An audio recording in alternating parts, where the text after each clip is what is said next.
bahwa di hari-hari ini kita perlu menikmati hidup. Tuhan mau saudara menikmati kehidupan yang Tuhan beri buat hidupmu. Karena saya percaya adalah kerinduan Tuhan, saudara itu menikmati sukacita, menikmati kebaikannya, amin. Menikmati hari-hari di hidupmu. Yohanes 10 ayat 10 katakan, pencuri datang untuk mencuri, membunuh dan membinasakan. Yesus berkata, aku datang untuk memberi hidup dan hidup dalam segala kelimpahan. Tapi saya suka Amplified Bible dikatakan, aku datang, kata Yesus. I came that they may have and enjoy life. Aku datang untuk memberi hidup, yaitu hidup yang untuk dinikmati. And have it in abundance. Dijelaskan, to the full till it overflow. Dan memiliki hidup itu sampai kelimpahan. Sama-sama bilang sampai kelimpahan. Sama-sama bilang sampai meluap. Sampai sekitar saya merasakan. Amin. Tuhan mau sukacitamu itu bisa dirasakan oleh sekitarmu. Tuhan mau kasih hidup yang kelimpahan dengan sukacita, kelimpahan dengan kekuatan, kelimpahan dengan berkat, amin. Kelimpahan dengan daya tahan uji, sehingga sekitarmu itu boleh menikmati kelimpahan yang Tuhan beri di hidupmu. Dan hidup yang Tuhan beri di hidupmu itu untuk dinikmati. Yesus bayar di atas kayu salib, supaya saudara bisa enjoy life. Amin. Makanya dikatakan setelah ayat 10, di ayat 11, Yesus jelaskan gimana kita bisa menikmati hidup dan hidupnya dalam segala kelimpahan, hidup yang Yesus sudah bayar itu. Lalu itu semua berkelimpahan itu sampai meluap, sampai keluar semua sukacitanya, kebaikan dari Tuhan yang Tuhan beri di dalam hidup kita. Karena di ayat 11 dikatakan seperti ini, akulah gembala yang baik. Next slide. I am a good shepherd.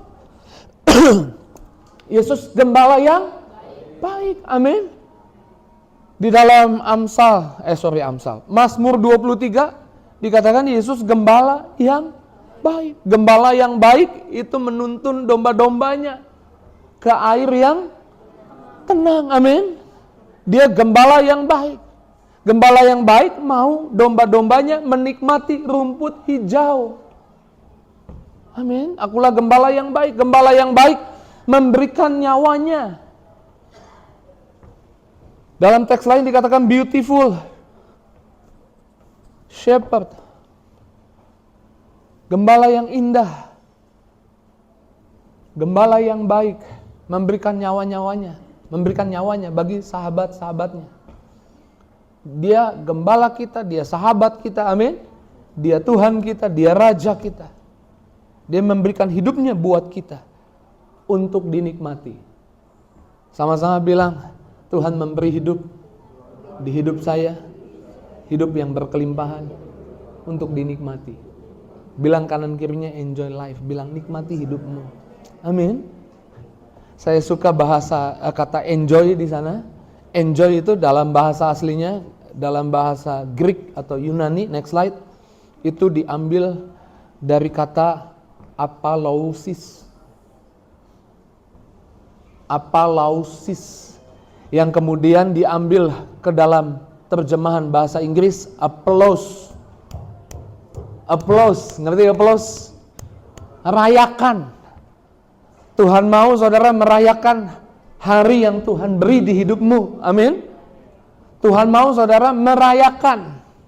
Kasih applause, kasih tepuk tangan buat hari yang Tuhan beri di hidupmu. Amin. Tuhan mau setiap kali saudara bangun pagi, saudara sadar bahwa ketika matamu terbuka dan boleh melihat hari, itu adalah hari yang Tuhan sudah bayar di atas kayu salib untuk kau nikmati. Amin. Enjoy life, enjoy your day. Amin. Menikmati bulan ini, menikmati tahun ini. Merayakan, enjoy itu merayakan, dirayakan.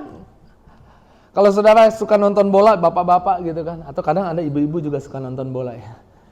Lalu tim bolanya menang, biasanya gimana? Kalau nontonnya di stadion, gol gitu, dirayakan, rayakannya gimana biasanya?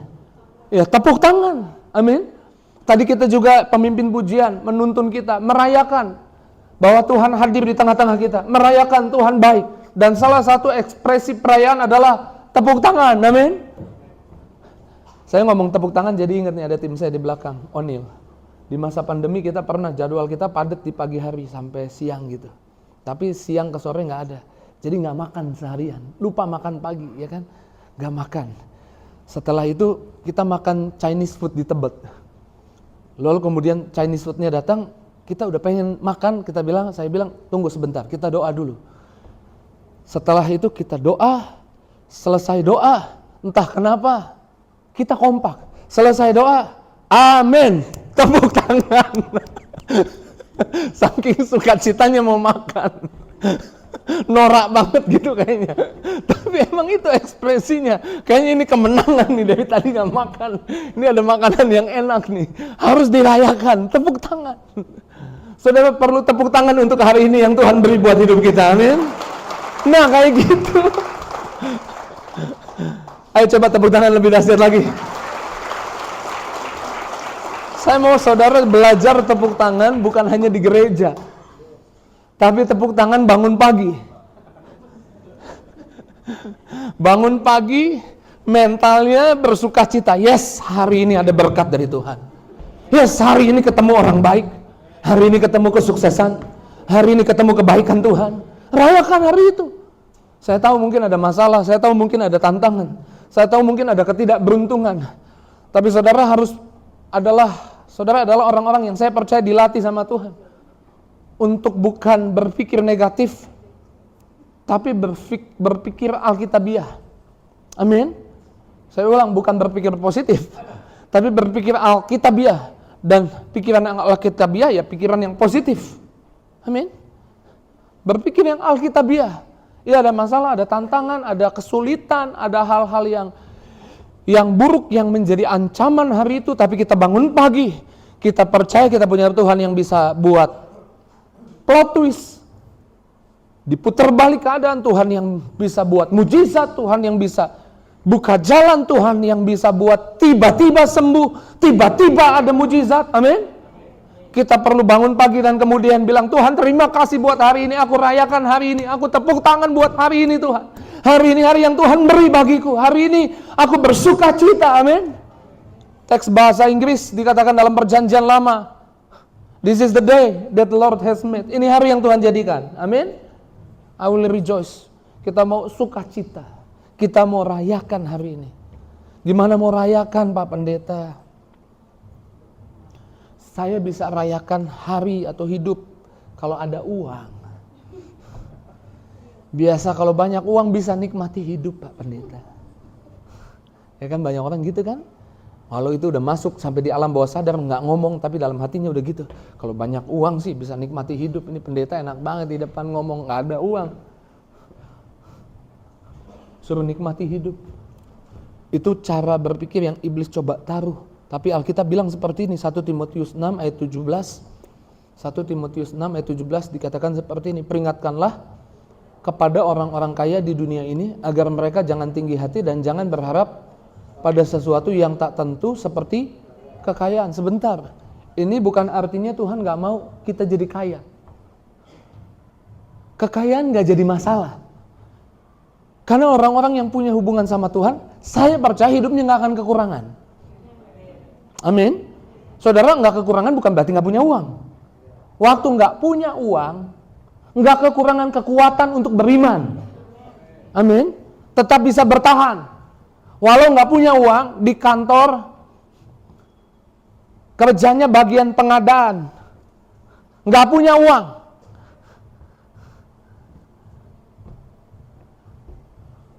kalau saudara nggak paham, nggak ngerti, saudara bisa terjebak, naikin aja harganya, markup aja, korupsi, jadi Yudas. Alkitab bilang Yudas suka mencuri kas, suka ambil uang. Makanya kita tolak Yudas-Yudas. Apalagi di gereja. Mendiang gembala sidang seringkali keras. Kita tolak Yudas-Yudas di gereja. Sepakat? Amin. Nah Tuhan itu adalah Tuhan yang membuat kita tidak kekurangan. Tuhan gak masalah dengan kekayaan. Tapi Tuhan bermasalah ketika kita mengandalkan kekayaan. Amin. Ini gak ada yang amin kayaknya. Mengandalkan uang. Karena Abraham punya hubungan sama Tuhan. Saudara boleh cek di kitab Kejadian, Abraham miskin apa kaya? Dombanya banyak sampai berantem sama Lot. Masalah menggembalakan domba. Maksudnya bukan Abraham sama Lotnya, tapi penggembala-penggembala domba, kambing domba mereka sampai berantem karena saking kayanya. Yusuf punya hubungan sama Tuhan. Ke Mesir, nol, nggak bawa apa-apa. Baju pun nggak bawa. Karena dia dijual di pasar budak, ditelanjangi. Karena orang mau beli dia, mau beli budak bawa ke rumah harus tahu ada sakit nggak nih di tubuhnya. Jangan sampai bawa virus ke rumah, sekeluarga nanti sakit. Jadi dicek, budak itu memang ditelanjangi. Jadi Yusuf itu di Mesir, nol. Tapi dia punya hubungan sama Tuhan. Saya mau tanya, Yusuf berakhir itu miskin apa kaya? Orang nomor 2 di Mesir. Pejabat nomor 2 di Mesir. Setelah raja, itu Yusuf. Oh, dia kaya banget. Tuhan gak anti dengan kekayaan. Dan saya doa, saudara dipersiapkan hari ini sama Tuhan. Hatimu, pikiranmu, gak sombong, rendah hati. Dipersiapkan untuk saudara. Tuhan titipkan kekayaan yang melimpah supaya lewat hidupmu banyak orang diberkati, keluargamu diberkati. Amin. Bagian gini aminnya kencang. Peringatkan kepada orang-orang kaya di dunia ini agar mereka jangan tinggi hati dan jangan berharap pada sesuatu yang tak tentu seperti kekayaan. Melainkan berharapnya sama siapa? Yuk kita baca yang keras. Pada Allah yang dalam. Sama-sama bilang Allah saya kaya. Sama-sama bilang Yesus saya kaya. Amin. Memberi kepada kita, memberi uang, bisa uang termasuk. Memberi kekayaan, bisa kekayaan yang menurut kita materialistis. Materi maksudnya, kekayaan materi bisa? Bisa. Tapi Tuhan kaya akan segala sesuatu untuk apa? Enjoy. Amin. Untuk apa? Dinikmati. Saya percaya di tempat ini, kalau saya ngomong tentang uang, ada orang yang saya nggak butuh uang Pak, uang saya banyak. Saya hari ini butuh dihibur Pak, saya lagi sakit hati. Ada mungkin yang saya nggak butuh dihibur Pak, saya butuh uang. Ini pulang gereja udah ditungguin tuh di atas di kafe sama debt collector. Saya harus bayar utang. Ada orang butuh uang. Kebutuhan kita beda-beda. Pak, saya butuh hubungan saya sama anak saya pulih Pak. Saya berantem sama anak saya. Pak, saya butuh usaha saya diberkati Pak. Pak, saya gak butuh semua itu. Saya butuh sakit saya sembuh. Saya mau bilang Allah kita kaya. Kaya akan segala sesuatu. Amin. Waktu kita berharap kepada Tuhan, Tuhan bisa memberikan apa yang kita perlu untuk dinikmati. Amin. Enjoy life. Amin. Jadi hidup yang Tuhan kasih itu untuk ya tepuk tangan dulu yang dahsyat. Nah ini bagian dari perayaan. Kita merayakan Tuhan baik. Ayo lebih dahsyat lagi dong. Amin. Sama-sama bilang Yesus baik. Amin. Rayakan hari yang Tuhan beri buat hidupmu. Amin. Perayaan gak harus punya uang. Perayaan punya Tuhan. Kalau saudara fokusnya uang, ya itu nanti saudara jadi curi-curi, saudara jadi Yudas, suka ambil-ambil. Tapi saya percaya firman Tuhan disampaikan hari ini untuk bebaskan saudara dari kebiasaan yang jelek, kebiasaan yang buruk. Amin. Sama-sama bilang saya bisa nikmati hidup. Saya bisa nikmati hari yang Tuhan beri. Amin. Enjoy life. Iblis itu kan maunya kita gak nikmati hidup. Maunya kita tertekan. Maunya kita menderita. Iblis itu ahlinya membuat orang takut. Membuat orang putus asa. Tapi saya mau bilang Yesus kita spesialis dalam hal memberi kebahagiaan, memberi sukacita, memberi kemenangan, menyiapkan segala sesuatu. Saudara yang butuh damai sejahtera, ada damai sejahtera dari Tuhan pagi ini. Saudara yang butuh kekuatan hadapi masalahmu, ada kekuatan dari Tuhan pagi hari ini. Saudara yang butuh iman, saya percaya Tuhan sampaikan firman supaya imanmu bertumbuh. Amin. Saudara yang butuh uang, Yesaya 5:5 bilang gini, mari kepadaku yang tidak punya uang. Tuhan buka jalan. Enggak tahu caranya gimana, Tuhan menyediakan. Orang yang berharap kepada Tuhan tidak akan dipermalukan, tidak akan dikecewakan. Dia tepuk tangan dulu yang dahsyat, yang luar biasa. Enjoy your day. Tuhan kasih. Setiap hari sudah ditebus di kayu salib. Sama-sama bilang setiap hari dalam hidup saya sudah dibayar di atas kayu salib. saya akan nikmati hari yang Tuhan beri. Amin. Enjoy your every area of your life. Nikmati semua area hidupmu. Next slide coba, saya tulis apa di sana. Nah, enjoy every area, semua area. Lagi dalam masalah, enjoy itu masalah. Karena kan minggu lalu kita bahas, di tengah masalah ada harta karun kan? Di tengah masalah kita dibentuk karakter. Enjoy, nikmatin aja. Ada kesesakan, nikmati bersama Tuhan. Kekuatan yang akan Tuhan kasih menghadapi kesesakan itu. I mean, enjoy every area of your life. Dan kemudian saya masuk kepada poin berikutnya tadi, enjoy your day. Sekarang next slide, enjoy your relationship with God. Saudara harus menikmati hubunganmu sama Tuhan. Tapi kalau saudara jadi agamawi, saudara gak akan pernah bisa menikmati hubunganmu sama Tuhan. Bagaimana saudara bisa menikmati hubunganmu sama Tuhan? Next slide, saya tulis seperti ini. Saudara bisa menikmati hubunganmu sama Tuhan hanya mungkin terjadi ketika kita mengerti darah Yesus memberi kita kebenaran. Coba next slide. 2 Korintus 5 ayat 21 bilang seperti ini.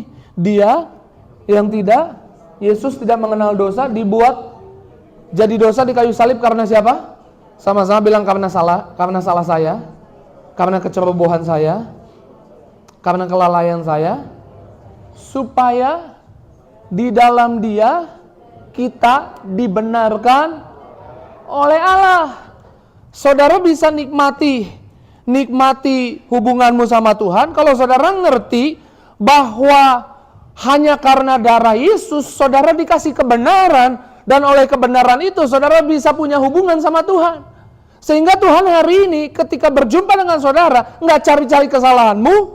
Tuhan nggak lagi melihat-lihat ada yang salah atau tidak sama dirimu, tapi Tuhan menerimamu setiap kali engkau datang. Kalau engkau ngerti ini, saya percaya engkau akan menikmati jam doamu. Engkau jadi orang yang gak pernah bosan untuk berdoa, karena engkau tahu setiap kali engkau doa, doamu didengar, doamu dijawab, dan engkau diterima di hadapannya.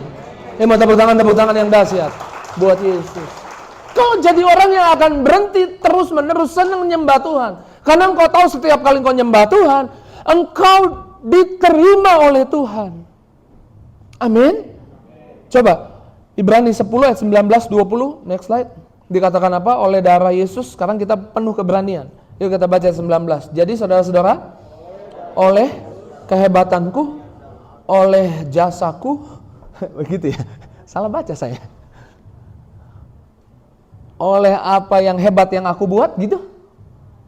Yuk baca sama-sama dari awal, 19. Jadi saudara-saudara, oleh darah Yesus kita sekarang penuh keberanian masuk ke tempat kudus. Ayat 20, karena Ia telah membuka jalan baru bagi hidup kita melalui tabir, yaitu dirinya sendiri. Saudara harus ngerti, Tuhan udah buka jalan supaya setiap kali saudara doa, saudara gak ditolak. Setiap kali saudara nyembah, saudara penyembahanmu gak diabaikan. Kalau saudara ngerti ini, saudara akan terus berdoa, saudara akan senang doa, saudara gak akan bosan-bosan doa, saudara akan enjoy sama jam doamu, enjoy sama jam penyembahanmu. Enjoy your relationship with God. Nah, kalau saudara tahu saudara diterima oleh Tuhan, dan saudara nikmati jam doa, jam pujian penyembahanmu sama Tuhan, itu yang buat saudara masuk ke poin berikutnya, next slide. Enjoy your relationship with yourself. Karena banyak orang gak bisa menerima dirinya sendiri. Karena mungkin lingkungannya menaruh banyak tuntutan. Kamu orangnya gak baik, kamu yang gak diterima gitu sama lingkungan. Sehingga tanpa sadar dirinya sendiri gak bisa menerima dirinya sendiri. Gak bisa menikmati hubungan sama diri sendiri.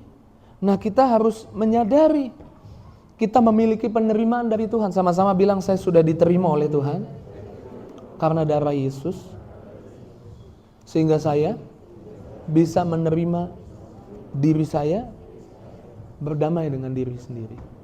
Amin. Next slide. Nah, itu saya tulis itu tadi. Menyadari bahwa kita memiliki penerimaan dari Tuhan membuat kita menerima diri kita sendiri atau berdamai dengan, iya saya tahu ada kelalaian kesalahan, tapi kelalaian kesalahanmu sudah selesai di kayu salib, Dan untuk itu Tuhan membuatmu tidak buat tenda di kelalaian kesalahanmu, nggak buat rumah permanen di kesalahan kelalaianmu, tapi melangkah, tinggalin kelalaianmu, tinggalin kesalahanmu. Jangan diam di situ. Amin. Kita dalam Yesus ciptaan yang baru, yang lama sudah berlalu, yang baru sudah datang. Amin. Hidup kita nggak gini-gini aja, hidup kita semakin lebih baik. Makanya waktu Yesus di bumi, Yesus itu seringkali nggak diterima, apalagi sama ahli Taurat, orang Farisi, nggak diterima Yesus. Tapi Yesus bilang di dalam Yohanes 5 ayat 41, aku tidak memerlukan hormat dari manusia. Bukan artinya nggak peduli sama orang lain ngomong apa, bukan itu. Tapi Yesus tahu bahwa dia diterima oleh Bapaknya. Dalam teks New Living Translation, dia bilang sama ahli Taurat orang Farisi, your approval means nothing to me. Penerimaanmu nggak punya efek buat saya, karena saya diterima sama Tuhan. Sama-sama bilang, saya diterima oleh Tuhan karena darah Yesus. Bilang kanan kirinya, kamu diterima oleh Tuhan karena darah Yesus. Amin. Sehingga kamu bisa menerima dirimu sendiri yang ada hari ini, dan kemudian akan Tuhan bawa menjadi keadaan yang lebih baik lagi. Amin. Makanya Efesus 1 ayat 6-7 saya simpulkan, next slide, seperti ini. Oleh karena darah Yesus, kita diterima sebagai yang dikasihinya. Pegang dadamu, bilang, saya diterima sebagai yang dikasihi Tuhan. Tengok kanan kirinya, bilang, kamu diterima karena kamu dikasihi Tuhan. Sebagai yang dikasihi Tuhan. Dikasihi Tuhan oleh karena darah Yesus. Sehingga kita bisa enjoy our relationship with God, and then enjoy our relationship with ourselves. Menikmati hubungan kita sama Tuhan dan menikmati hubungan kita sama diri sendiri. Amin. Kita perlu memandang diri kita itu berharga. Pegang dadamu, bilang, saya berharga. Bilang, saya dipandang indah oleh Tuhan. Saudara mungkin sering dengar ini, tapi saya akan ulang-ulang supaya termaterai di pikiranmu, supaya engkau ingat. Saya pernah satu mobil sama tim saya berempat, kemudian ngobrol tentang enaknya tinggal di mana. Ada yang jawab di Bali. Kenapa Bali? Bali kayaknya enak, deket pantai, cuacanya panas, banyak bule gitu.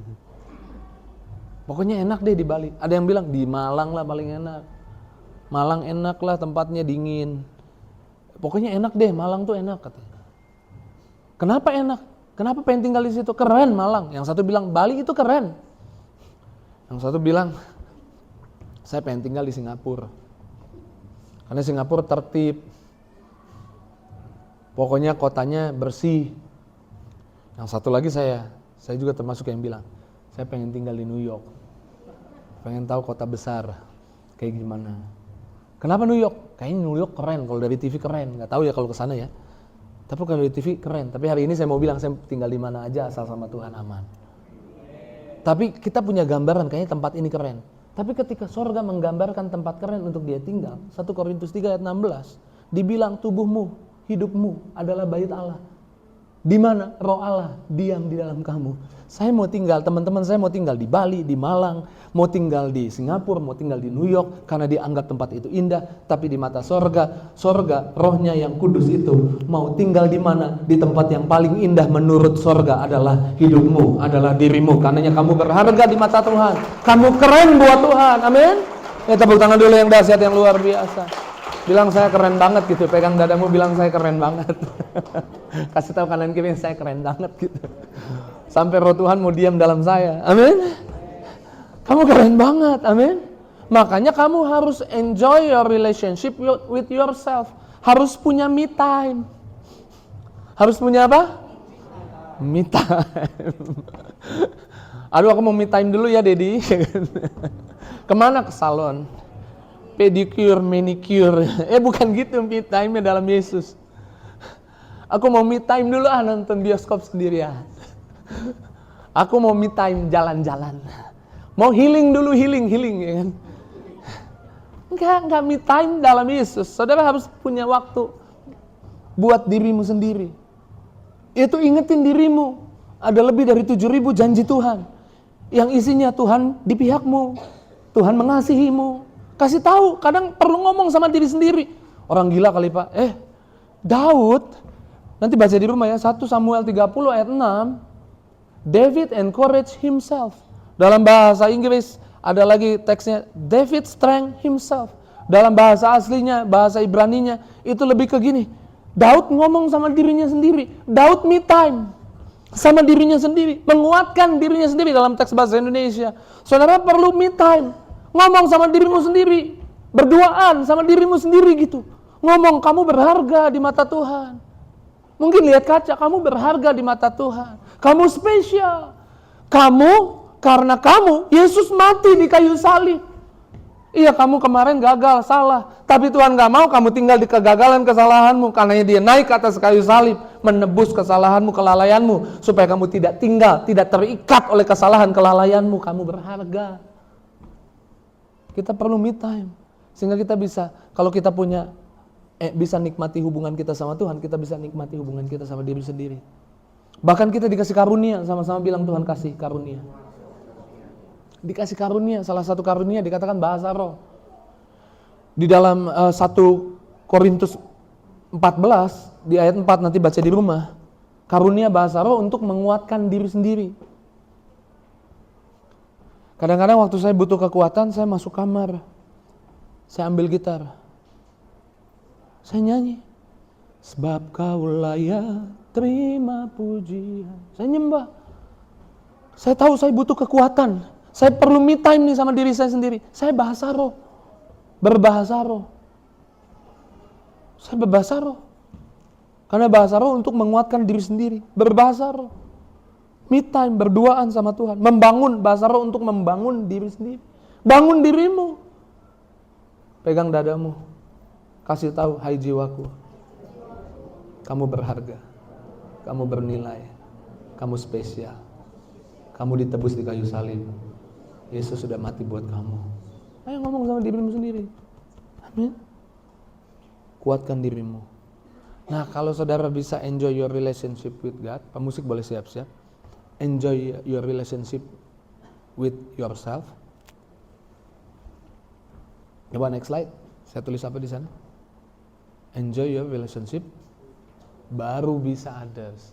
Makanya banyak orang gagal hubungannya sama sesama, gagal hubungannya sama orang lain, benci marah sama orang lain, karena dia belum punya hubungan sama diri sendiri dulu. Nggak punya hubungan sama diri sendiri, kenapa? Karena dia nggak punya hubungan sama Tuhan. Nggak nikmati hubungannya sama Tuhan. Kenapa nggak nikmati hubungannya sama Tuhan? Karena nggak ngerti. Tiap hari udah ditebus di kayu salib oleh Yesus. Kalau saudara ngerti, hari yang Tuhan jadikan ditebus di kayu salib, ada orang fitnah, orang jahat, orang ini nggak ngefek sama saudara. Nggak efek sama saudara. Saudara tahu hari ini Tuhan jadikan, nggak ada yang kebetulan terjadi. Pasti ada sesuatu yang Tuhan izinkan. Bentuk karakter kayak buat saya jadi lebih indah. Kayak. Saudara bisa nikmati hubungan sama Tuhan. Saudara bisa doa, nyembah Tuhan. Saudara bisa punya hubungan sama diri sendiri. Baru bisa punya hubungan sama orang lain dengan baik. Enjoy your relationship with others. Yuk buka ayatnya, Matius 22 ayat 39. Dan hukum yang kedua, yang sama dengan itu ialah, kasihilah sesamamu, love others, seperti kamu mengasihi diri sendiri. Jadi kalau kamu belum mengasihi dirimu sendiri, kamu gak pernah bisa mengasihi orang lain. Tapi kamu gak bisa mengasihi dirimu sendiri kalau kamu gak pernah mengasihi Tuhan. Kalau kamu gak punya hubungan sama Tuhan. Jadi ini semua berkaitan, amin. Ini semua ada hubungannya. Ada domino efeknya. Tapi gimana bisa enjoy hubungan kita sama tetangga kita yang nyebelin. Setel tape gede-gede, mau jam doa. Gimana bisa enjoy your relationship with others, sama sesama, sama mertua yang ngoceh mulu, nasehatin mulu, gue udah tahu, ini nasehatin mulu. Gimana bisa enjoy your relationship sama anak mantu, yang anak mantunya susah dikasih tahu, ngeselin. Gimana? Saudara bisa, sama-sama saya bisa, bilang saya bisa. Kalau saudara setiap kali, yang pertama gini, batasi atau jangan batasi deh. Hilangkan, sama-sama bilang hilangkan. Menaruh harapan banyak kepada orang. Berharap hanya pada Tuhan. Ini udah hafal pasti. Love people, trust God, love people. Amin. Berharap sama Tuhan dan kasihi sesama. Yang kedua, berhenti melihat orang lain di sekitarmu. Berhenti lihat tetanggamu, berhenti lihat mertuamu, berhenti lihat anak mantumu. Ini kenapa mertua mantumu lah ada yang berantem nih, mertua sama mantu nih. Berhenti lihat, ya Pak saya udah gak mau lihat lagi, saya gak mau datang lagi. Bukan gitu, stop, belum selesai kalimatnya. Berhenti melihat mertuamu, ya Pak saya gak mau lihat lagi. Tunggu, belum selesai. Berhenti lihat mertuamu, berhenti lihat anak mantumu sebagai orang yang harus dikoreksi. Kalau saudara selalu lihat orang harus dikoreksi, nih orang nggak bener nih orang nih, saudara nggak bisa nikmati hubungan sama sesama. Suami saya, aduh kacau Pak, Bapak sih enak kayaknya sama Ibu Tiwi ya. Tanya aja sama Ibu Tiwi, jangan-jangan lebih kacau lagi. Nggak tolak dalam nama Yesus. Enggak, maksud saya jangan banding-bandingkan suamimu sama suami orang. Kalau saudara banding-bandingkan berarti saudara sedang membuat suamimu sebagai objek untuk dikorek. Gagal pasti. Menikmati hubungan dengan sesama. Pasti gagal. Tapi gimana Pak Pendeta? Mulai lihat orang di sekitarmu, Tuhan taruh di sekitarmu bukan kebetulan. Saudara punya teman yang nyebelin? Mana yang punya? Boleh angkat tangan? Malu-malu mau angkat tangan cepet, malu-malu takut dihakimi pendeta ya kan? Udah angkat tangan aja gak apa-apa. Ada teman yang nyebelin? Banyak lagi ya kan, curhat lagi ya kan, curhat. Mana nih pemusik, gak apa-apa mulai aja. Banyak lagi dibilang. Nah orang yang nyebelin itu ditaruh di sekitarmu, bukan kebetulan. Sama-sama bilang orang-orang yang ada di sekitar saya punya iman, yang dekat saya, yang bersentuhan sama saya, yang berhubungan sama saya, Tuhan sudah tempatkan untuk dinikmati. Nah, yes, nikmati ya orang nyebelin itu ya. Supaya kamu bisa dealing with difficult people. Bisa menangani orang yang keras kepala. Kamu jadi orang yang keren, kamu jadi orang yang indah. Amin. Bukan kebetulan. Coba jujur deh, gak apa-apa. Sekali lagi angkat tangan, yang di dekatmu ada yang nyebelin. Boleh angkat tangan. Jujur juga ya. Gimana bisa nikmati hubungan sama orang nyebelin Pak Pendeta nih? Aduh ada aja ya kan. Gimana nikmati sama dia? Bisa, saya mau bilang bisa. Paulus itu punya jemaat. Itu jemaatnya gak baik-baik semua, ada yang nyebelin juga ya. Ada yang ngeselin juga. Tapi Paulus buat jemaat yang ngeselin dia bilang gini, next slide, ini ayat terakhir. Kelamaan nanti. Filipi 1 ayat 3, yuk kita baca. Aku mengucap syukur kepada Allahku setiap kali aku mengingat kamu, tambahin yang nyebelin. Beneran. Ayo sekali lagi ya. Yuk kita baca.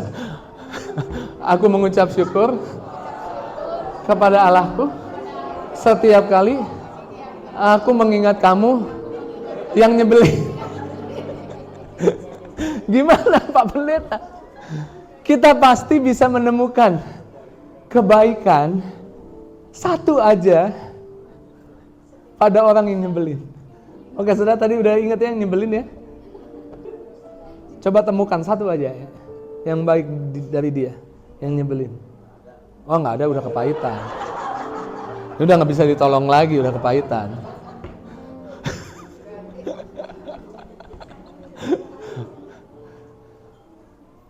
jangan sombong. Buat orang itu, saudara yang nyebelin.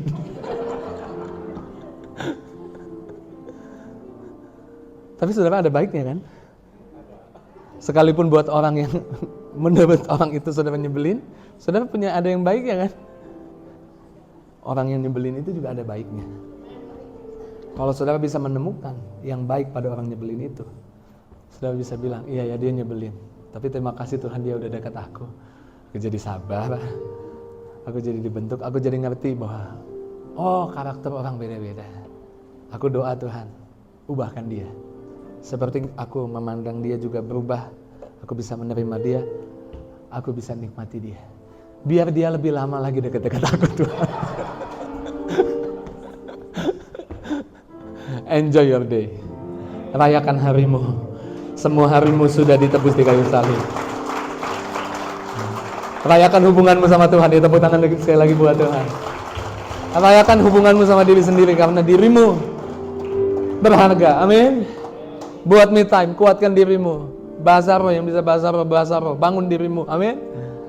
Saudara baru bisa nikmati. Orang di sekitarmu pasti ada yang baik daripada mereka. Sehingga kamu bisa jadi berkat. Sehingga kamu jadi orang yang dirindukan. Jadi orang yang dinikmati.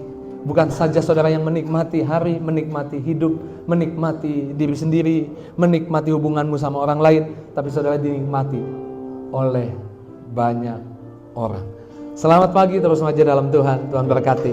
Yang diberkati firman Tuhan, saya mau lihat dulu tangannya. Boleh tepuk tangan sekali lagi yang dahsyat buat Yesus. Tak ada lembah kelam yang tak ku lewati tanpa hadirmu. Yuk kita bangkit berdiri sama-sama katakan. Hatiku takkan gentar. Hatiku takkan gentar, sebab ku tahu tanganmu yang menopangku.